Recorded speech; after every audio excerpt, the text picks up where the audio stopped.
Deci, etajul 1, ușa de la intrare,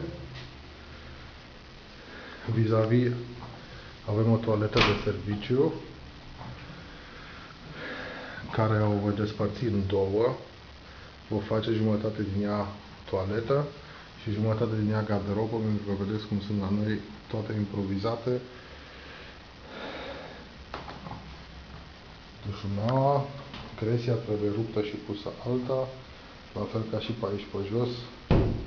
Pantofi, tot nu avem garderobă, nu e în moment nimic.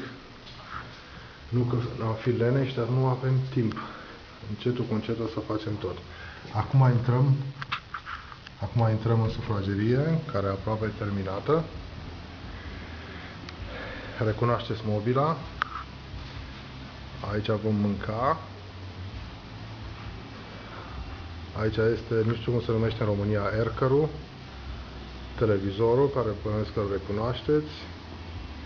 Mobila noastră veche, canapeaua, canapelile, mai bine zis, oglinda, televizorul, intrarea, da?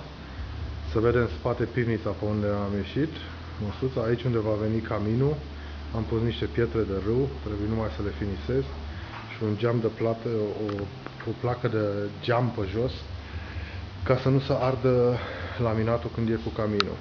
Bun, deci masa. Iar aici, după dulapul ăsta mare, este bucătăria, unde Janin gătește, care s-a speriat de bombe. Ca să mai uiți halozarea. Bucătăria cu frigiderul. Acum ieșim. Pare foarte mare, dar nu sunt decât vreo 50 de metri pătrați, să zicem. Și acum vom merge la etajul 1.